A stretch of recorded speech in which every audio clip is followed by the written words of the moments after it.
And the thing about him is he got his redemption game this past weekend. Exactly. Dallas had the opportunity to keep him, and they decided he wasn't worth it. So I thought that was pretty neat to see him go out and have himself a game. Yeah. I mean, it was a great wide receiver, Yeah.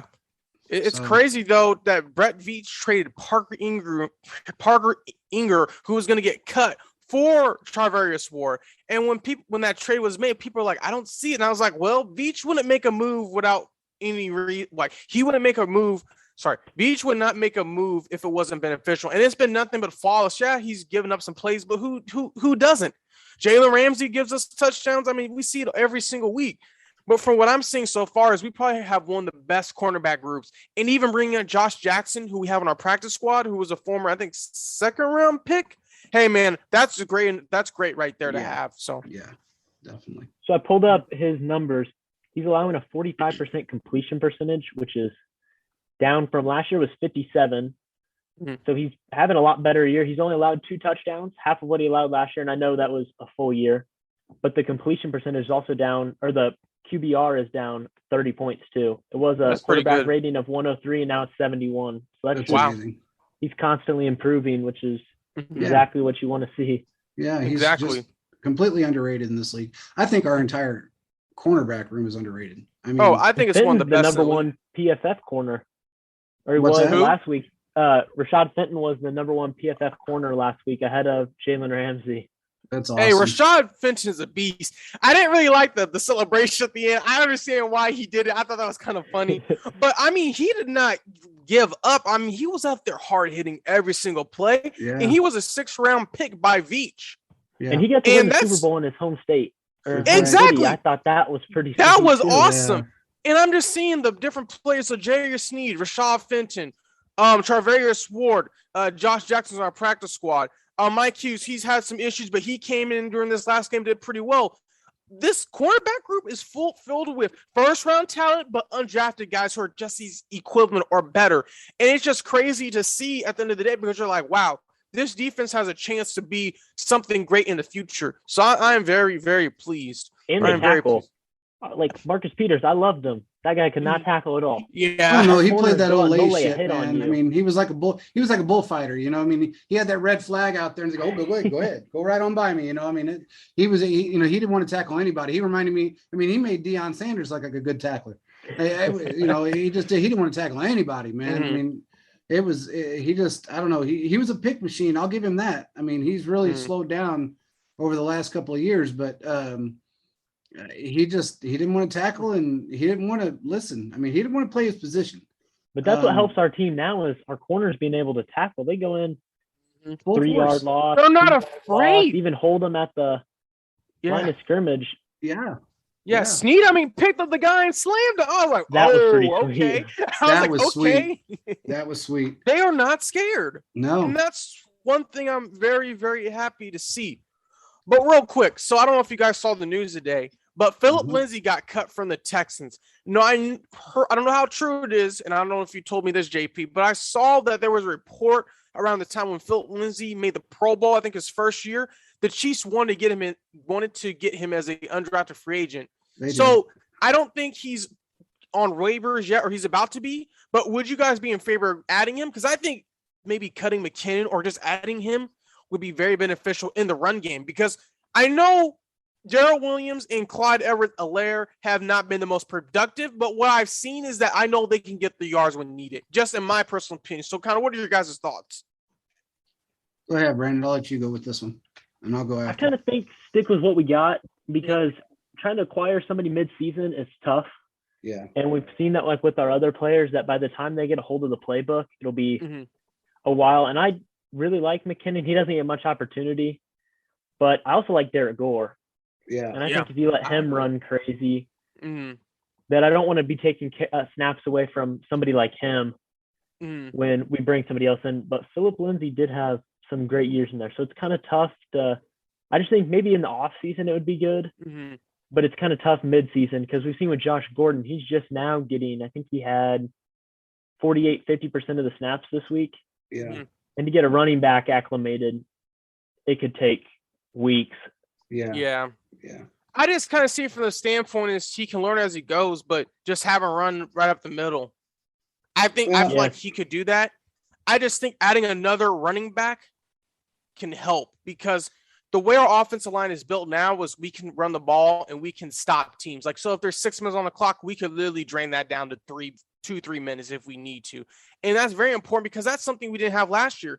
I mean, we finally get to see now Clyde Edwards-Helaire in the screen game. We did not get to see that last year because our offensive line was ridiculed with injuries. So I think with all the running backs we have, more specifically, Darrell Williams is a bruiser, CEH, and now Derek Gore. And I don't know if you heard, listen to our podcast over the break, Brandon, but I was saying he should at least make the 53 or at least be on the practice squad because I saw like what he could do, and I was pushing him to be over Darwin, and it ended up happening. But he's just more versatile player, so I feel like regardless of what happens, we have a next man up attitude with the running back positions, and I'm very pleased with that so far. Yeah, Gore was somebody I loved in the preseason too. Yeah, I put a stat out there about him, and it was just his numbers just leapt off the page, and all the fans seemed to love him too. So that was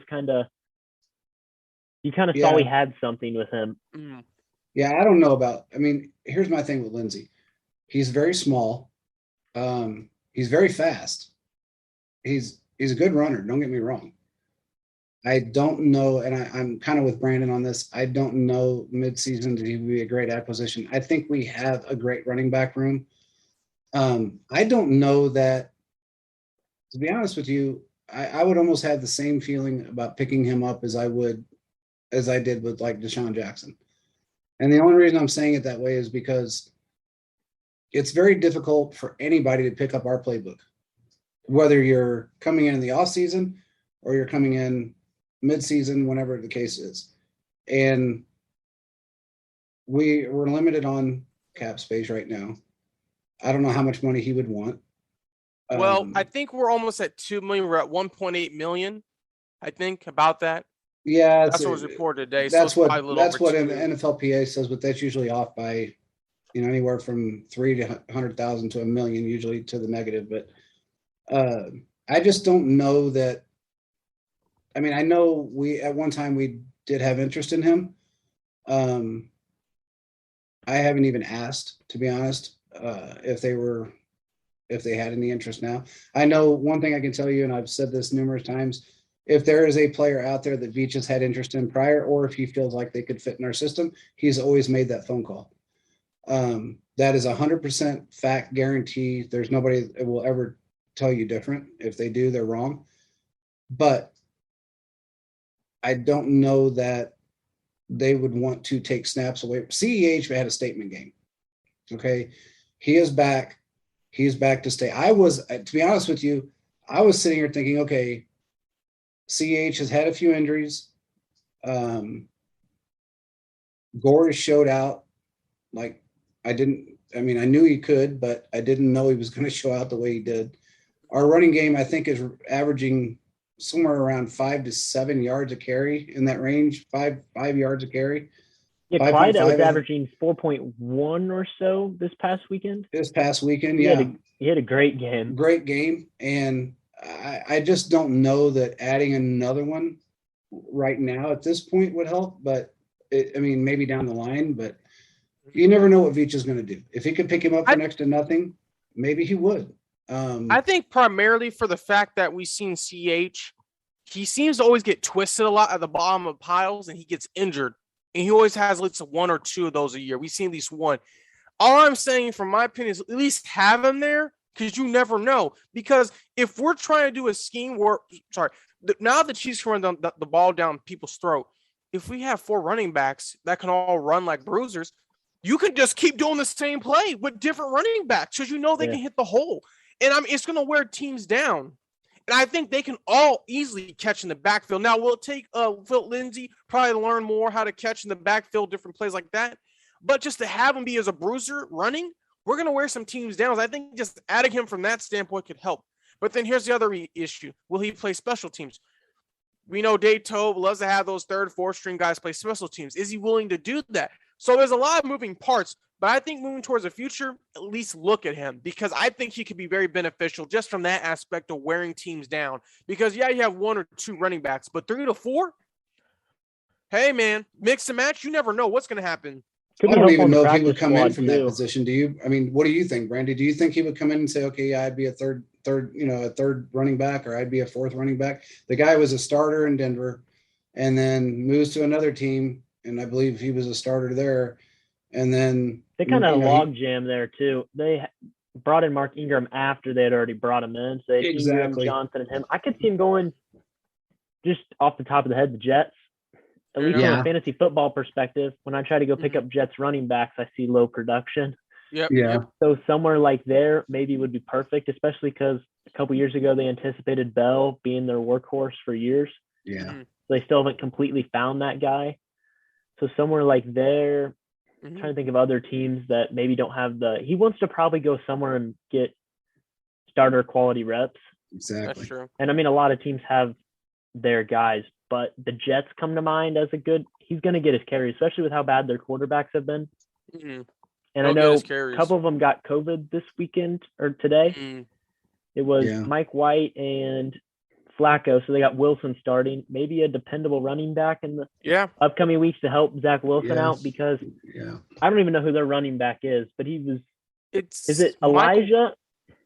I think it's Michael Carter, but when I looked on Fantasy Football, he was out. That's what it said, but I'm not for sure 100%. I know they got a Tyler Johnson too, but their numbers are just so low that if you brought in someone even to help, even as a patch back until they can find their guy, could be beneficial, and he would get to play a lot there. Yeah. With all the dysfunction. Or Tennessee. Tennessee could be a dark horse. They just cut Adrian Peterson.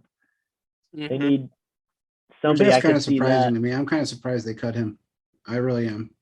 He was their leading back this week too. That is surprising. That was surprising to me. I don't understand that at all. Unless that's maybe the move they're going for. He was cut when? Today. There you go. So that may be their move. I think Lindsey was cut earlier in the day because I didn't see so there you go. Like that might be their move then. That may be their whole plan. I looked at their depth chart and they got Deontay Foreman. He ran a little from Texas, but that's not enough production for what their team is centered on. Yeah. You saw when Tannehill had to go out and throw. He threw 4 picks this weekend against the Texans, who have like a terrible, terrible team. Yeah. So maybe bringing in a Lindsey would help. I love the fact that I loved that game. I watched that game and I loved it. I loved that game. I did. I was on the phone with Caleb and his dad was in the background yelling about the Chicago game, and I'm sitting there yelling about the Texans and the Titans. There were some good games on this weekend. It was. There really was. The Vikings that was crazy. Rodgers got the ball first play. Yeah. Touchdown. And then the Bears, you would have thought they would have played less prevent to try to stop the Ravens, but it's Nagy. He's just not a good head coach. I don't know if I want him to come back to Kansas City, but I don't want another situation to where we would struggle.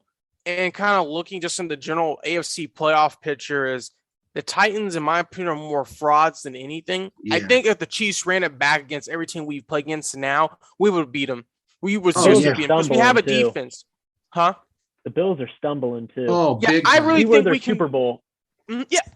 Thank you, Brandon. You have said it. That was their Super Bowl. And I think it's kind of funny, and I don't know if you saw this, Brandon, but when the Chiefs play when the Chiefs play the Raiders, everyone's like, oh, the Raiders aren't going to beat the Chiefs. And Ryan Clark was saying, Mahomes is broken. You guys know that meme where Mahomes I took it personally, bro. I started that. I took that meme, I put it under the tweet that ESPN had, I put it in a quote tweet, and next thing you know, a barrage of Chiefs fans just went after him, and bro, that you could tell Monday morning that guy was broken. But let me ask you this: he was broken. But let me ask you, how do these two? It was such a conflicting sentence because he said, I quote, "Mahomes is broken. He's the same player he's always been. It's just not good enough now." So wait a minute, how do those two things go together? Either he's broken or he's the same player he's always been. It's just not good enough. It can't be both. Okay, he was never broken when he went to 2 straight Super Bowls and 3 straight AFC championship games. So now all of a sudden he's broken, but he was the same player he's always been. It's just not good enough now.